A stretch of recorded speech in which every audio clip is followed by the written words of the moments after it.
with James Ruppert and David Milloy. Episode 1, The Hardline According to.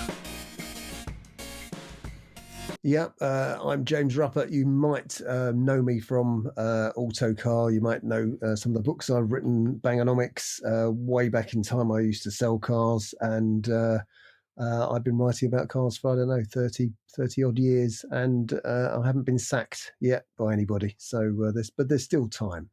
I'm David Milloy. I used to be a solicitor until I got time off for good behaviour, and since then I've turned my hand to writing about cars, which was a childhood dream of mine. I've written for various magazines, mostly about classic cars, and I've written a couple of books, and some people have even bought them. Well, that's good to hear, isn't it? Because it's very difficult to make a living at what we do. So you do have to have lots of other strings to your bow, and books are always a very good string to have to your bow, because they some people seem to like them. I mean, I'm very lucky that in that Bangonomics, I still get people writing to me and saying, "Well, I bought Bangonomics in 1993 when it came out, and it changed my life. I've always bought cheap cars, and that's always been very, very good, actually." And I've had lots of people saying that it's been I've had a positive effect on their life. So at least I can reflect on that when I come to the end of my life, that I've actually helped people improve their motoring ones. Indeed. Well, you have written a number of very good books, James, and I believe you've got a new one just out. Actually, it's very nice of you to mention that. But yes, I pushed out something called it's Ruppert's Bangopedia, and this is for cars which were available in the UK between 2000 and 2010. It's sort of a fairly contemporary book. The vehicles covered are over a 20-year period. I find that, and we can talk about this, is that I find it very distressing when there's a car of the year and it hasn't even been launched yet. No real person has actually bought the car of the year, but it's been given this accolade and award, and we're meant to go, oh wow, that must be amazing.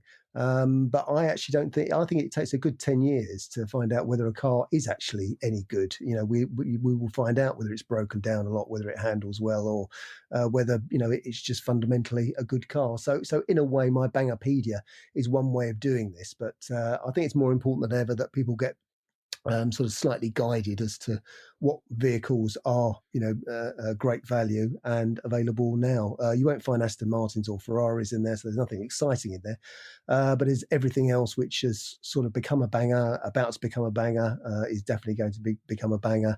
And maybe it's just at that dipping point where it could be, arguably almost a classic, but it's still affordable. Cars from the last 10 to 20 years are affordable, and also so they are actually pretty reliable, which is something that you and I have discussed before now, in that it is sort of the sweet spot, I think, really. Round about 2000, cars weren't too complicated, and they still made some sort of sense, but you've still got to bear in mind that the car's 20 years old, so it could have had all sorts of problems. But that's fun. Yeah, if you want to trouble your bookseller for Bangopedia, I'd be very, very grateful. There's a point at which a car crosses over from being a banger into becoming a modern classic, but that doesn't apply to all cars, and it seems to me that a number of good cars, and particularly I'm thinking of cars from the 1990s, didn't make that particular step. One that's close to my heart, because I owned it, was the Renault 1916 Valve. It was a fantastic hot hatch back in the day. It was as good as any hot hatch you could buy at the time. It did everything you could really want from a car, as I see it. It was roomy, it was comfortable, it drove extremely well. Particularly in Sports Blue, it looked extremely good. In fact, so good that mine gets stolen, but I got it back the same day, fortunately. But try buying one now. They just don't exist in the UK. There's a few more on the continent, but of course they're all left-hand drive. And that's one particular example of a car that I think should have become a modern classic, because it had all the attributes necessary to do so, but never quite made the grade. But of course, that's not the only one. You can look through the lists of cars from the 90s and you'll see that a number of worthy cars simply have been driven, at least in the UK, almost into extinction. They just didn't make the grade, or they didn't make the jump, rather, between being a banger, being an old car, and becoming a cherished modern classic. I can give you one example of that, just something I've written about in the past. It's not a car that I was fond of, actually, but it's a worthy car, and I'm going to use that as an example. It's the Vauxhall Belmont, the booted version of the Vauxhall Astra. You couldn't say that the Belmont was a good looking car, you couldn't say that it was an exciting car, but it was a very worthy car. It fulfilled a number of important functions for people up and down the land. Simple functions like taking the kids to school, going to work, going on holidays, going shopping, visiting relatives. All the important roles that a car can fulfill for people. But there's almost none of them left. I mean, I think there were 50,000 or so on the roads back in about 95. And having done a little bit of a check this morning, it seems to me that there's now fewer than 100 known to the DVLA. So that's quite a sad situation. It's a car that's heading for extinction, but it's not alone in that respect. There's a number of other cars from the 90s in particular, and indeed from the 80s as well, that are heading that way too. No, that's right. But that seems to happen to just about all cars. I mean, one of my favourites is the Mini. Now, the Mini used to be absolutely everywhere, and it was really strange. Actually, I was looking at some pictures the other day where they had a sort of a picture of somewhere in 1969, and then a picture of somewhere in 2019 or something. And the thing about the 1969 picture, there was about four Minis in this picture, and it was a very tight shot of a road, but that just shows you how many Minis there were and how we sort of took them for granted, and they were great cars because they actually worked when they shouldn't have done.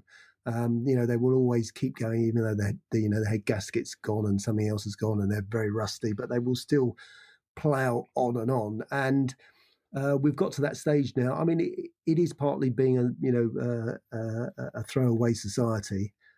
It's partly cars, used to have a finite life of about a decade. But I think certainly when it comes to the 90s, and you make a very good point about that, is that I don't think cars were cherished in the same way, and a lot of cars ended up going to the scrapper, even though they were actually perfectly serviceable. I think a lot of people would rather have just bought a brand new car. Finance was very easy to get, and I think a lot of people wanted to show off to their neighbours, and it probably became not very fashionable to drive older cars. Even though I've tried to reverse that trend, and I like to think I've contributed to several cars surviving, but I think overall the vast majority of people who just motoring isn't one of their passions. It's just something that they have to do. They would much rather have drive the latest thing, and a Renault 19 unfortunately just wasn't sexy enough to survive. And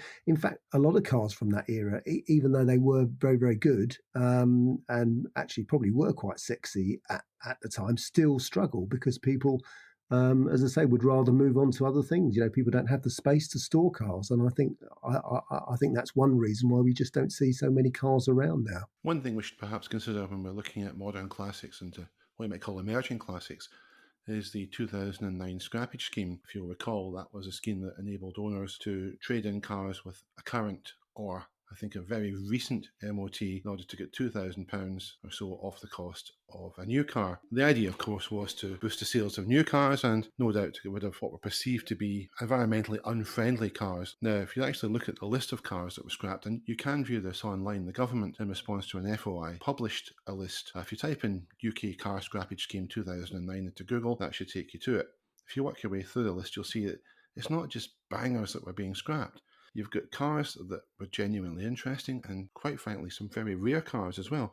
The list includes such things as the Corrado VR6, which is a very desirable car both then. There's some Lotuses on it, there's a TVR S, and I think some Porsche 928s, and indeed some other interesting cars too. The same fact remains true for every car scrapped on it. Those cars either had a current or very recent MOT, so they weren't cars that had been sitting in somebody's driveway on a pile of bricks for several years. These were cars that had been in use. They could have continued perhaps to have been in use, perhaps could have been repaired or restored, or at the very least have been a good source of spare parts to keep other cars on the road. But once they were traded in under the scrappage scheme, that was it. They were gone, they were out of circulation, and basically you have to consider that all it was really achieved was to get rid of some interesting cars so that people could get £2,000 off, let's be honest, for the most part, boxes on wheels. It's a very, very sad situation, and we can only hope that the experiment, if we can call it that, won't be repeated in the future, though I have to say I very much have my doubts about that.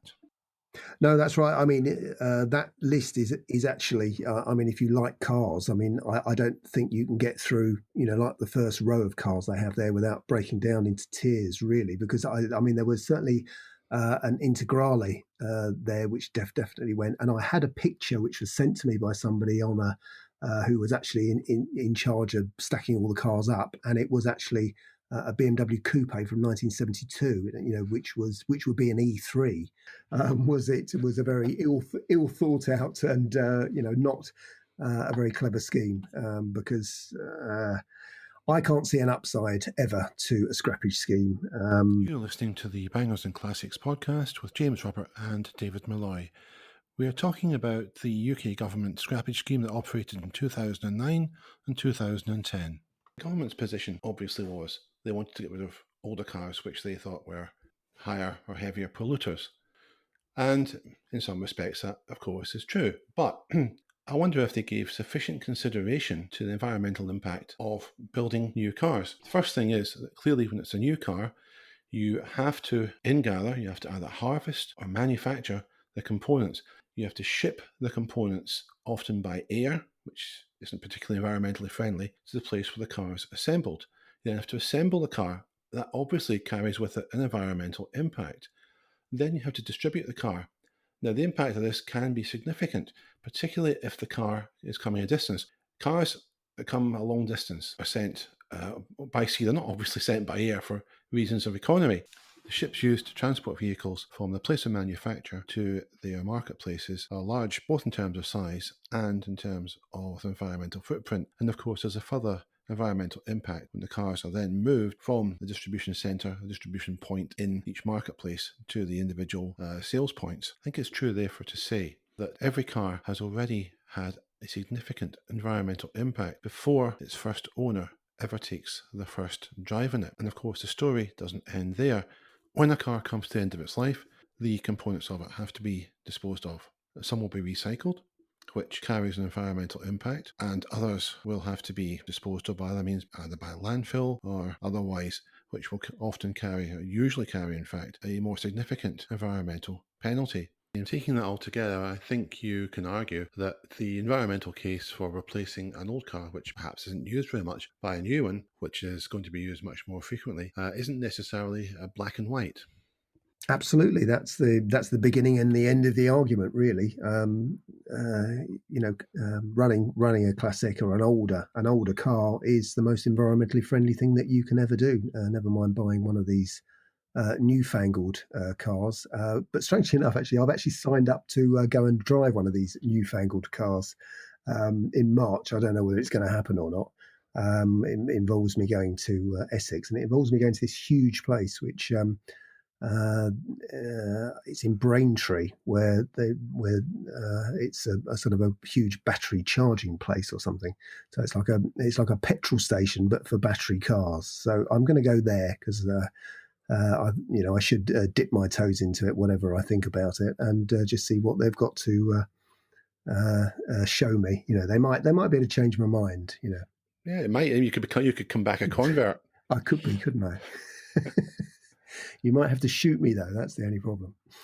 No, not me. I'll pass it. I'll delegate that to somebody else. We'll Okay. subcontract that one, James.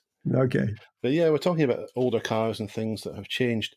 One of the things I was looking at recently, doing a little bit of recently, was reading older car magazines, reading old road tests, and things have changed a great deal. And I know you mentioned before the Suitcase Test. Perhaps you might want to tell some people who perhaps weren't around in our day what the Suitcase Test was. Well, I mean, all it was a fantastically simple, but very very good way of telling you how roomy the luggage compartment of your car was. I mean, certainly what car had it, and certainly maybe even Motor did as well. Yeah, But they had most did. predefined. Yeah, that's right. They had um, the old-fashioned plastic suitcases, and they were in various sizes, and they had the cubic footage on them because it wouldn't have been liters; it was cubic feet on them. And sometimes they had boxes as well, but it was mainly suitcases because that was real world and understandable, and it was really how many they could get into the boot. So Yeah. you had an instant, you could instantly know what you would get into your car. Obviously, as we know as older car owners, there is an infinite amount of stuff you can get into an old car, and that includes people as well. But this was actually useful stuff. If your dad was going to go and buy a car, that was pretty important because he wanted to know when he went on holiday whether he could pack everyone in. He also needed to know maybe for his job how roomy the car was, and it was a really basic thing because that was what people wanted to know. They weren't interested whether it would go round a corner at 90 miles an hour. That was of no interest to them at all. It really was the basic stuff. They wanted to know, was it comfortable? Could they get everyone in? And could they get all their bits and bobs in there? And it was very basic stuff. And in the early days of Top Gear, when Top Gear first started, and there was a program before that as well, which I cannot remember Oh, the name of. I think we lost But yeah, James. they would concentrate on the basic stuff, which is actually what most people want to know when they're buying a car. Yeah, Yeah, so the suitcase test was very, very clever. I mean, what they used to do in Motor Magazine anyway was they would take one of the pictures that accompanied the road test would be of an open boot, and arranged in front of the boot would be all the suitcases and bags, and they'd be all from the same manufacturer that fitted into the boot. So that gave a customer a visual representation of what they could, or the would-be customer, a visual representation of what would fit into that boot, which was excellent because people don't really work in cubic meters or cubic liters or whatever. They work in terms of, can I get 3 suitcases and a couple of shopping bags in the boot? Could I get my fridge freezer in the boot if I bought one? Could I get a flat screen TV in it? Those are the things that matter. And they mattered then. And even in this day of home deliveries, obviously with the pandemic, but they still matter. And it's something that seems to have been lost. And I'm not quite sure why. I think it's people showing off, really, isn't it? I think a lot of people think that they're far more important than they really are, and that people will pay far more attention to what they say and what they write, and maybe they do think that they should be, working for Top Gear magazine or something, and they get rather wound up in it all. But as you say, yes, I mean for 99% of the people who are going to buy cars, that they want to know the basic stuff. They do want to know, is it going to be economical? Is it going to be comfortable after a 2-hour drive? Because a lot of cars aren't. A lot of cars give you all sorts of jip. You have to stop Yeah. halfway through and go for a walk to free yourself up, and that is actually quite important. And these sorts of things are completely lost. It's all about how the writer felt about the car. Again, something we've discussed in the past is about soft fill plastics. Nobody cares. They really do not care about that. They might care about whether there's somewhere to put their bits and bobs. Is there stowage space for things, but they really don't care about the aesthetics very very much. But they do care about the practicalities. And at the moment, we're going through uh, a very strange sort of dashboard phase where it does look like an iPad, and that has to be left behind because Mm. having to program a car before you can drive it, rather than just in the old days you could in our fantastic classic cars where you can just hop in and you're familiarized within seconds and you know what things are. But now it's a very complicated procedure. And I do know people who drive lots of different cars, and they say to me, "Well, it does take me now, 15 to 20 minutes because I'm not going to move off until I'm absolutely happy that I've got everything, programmed and ready." But what will happen with a modern car is that you will stop for, a coffee break or whatever, and the car will reset itself. And that just seems like madness, doesn't it? But it's going to reset itself, I think, so that you can't sue them because you've adjusted the suspension, I don't know, and all sorts of other things. But then it's just going to go to factory reset for the majority of items. So we do live in very curious times. Yeah. And you touched up on something Mm. there as well, the use of touchscreens. Yeah. In the old days, it was buttons, nice, chunky buttons. which you learn through muscle memory. You could touch them. If you wanted to put your wipers on, if it say it was a real wiper, chances are in the old days it was a button. You just pressed it. Your fingers went straight to it. You didn't need to take your eyes off the road. Same with other controls. You would know, once you'd driven the car a few times, you would know instinctively where those buttons were, and you could do it whilst keeping your eyes on the road, which is obviously what you should be doing at all times when you're on the move. But with touchscreens, and though they say don't use these when you're driving, they put temptation in people's way, and you know what happens then? People do it. So I think perhaps that's a retrograde step. I think I'd rather have buttons in a car. Also, the more tactile, you feel more involved with the car. That's right. I think you are right. That's something that's been lost completely. And it is something that actually car journalists, that's probably one of their jobs. It is actually to say to manufacturers, you do realise you're going down, like a dead end here.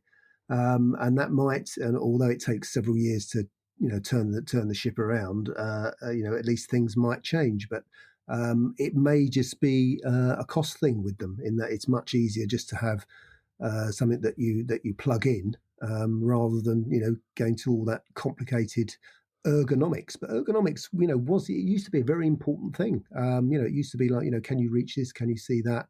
And you've probably experienced, like I have, the BMW interiors, certainly of the 70s and 80s and 90s, which were, a fantastic way, of actually driving a car. Saab were very good at it as well because they combined that with really good seats. I mean, it was a marvelous experience to drive a Saab for a long distance.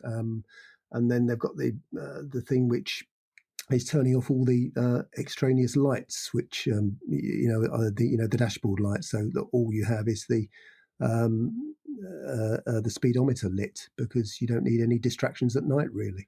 Hmm. But yes, I mean they had very clever things, and actually that was as far as the development needed to go with cars. Really, there wasn't, as you say, there is no point in going any further. Once you've reached that point of perfection, unless you can make something safer, Yeah. which they haven't, because they seem to make things a lot less safe.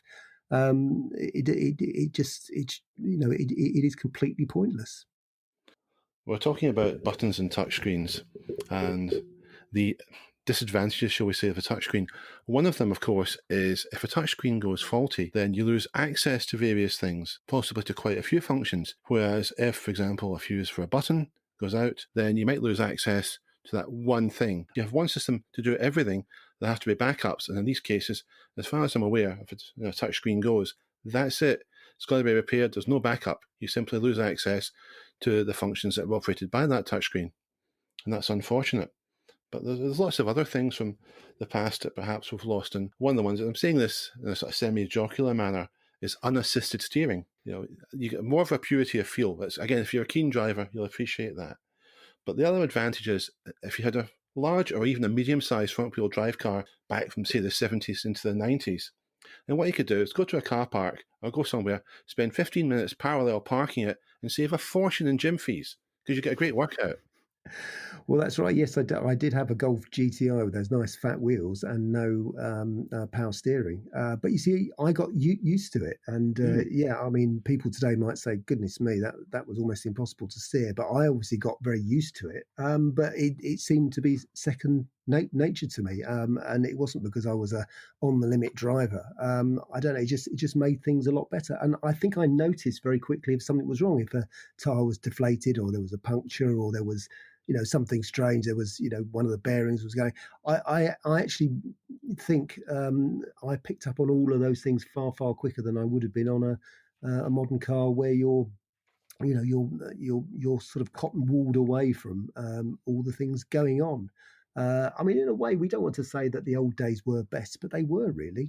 absolutely, James. There's lots of ways in which older cars are superior to their modern counterparts, and I'm sure that's a theme that we'll return to in future episodes. In the meantime, we'd like to say thank you for listening to the Bangers and Classics podcast, and we hope that you'll tune in again.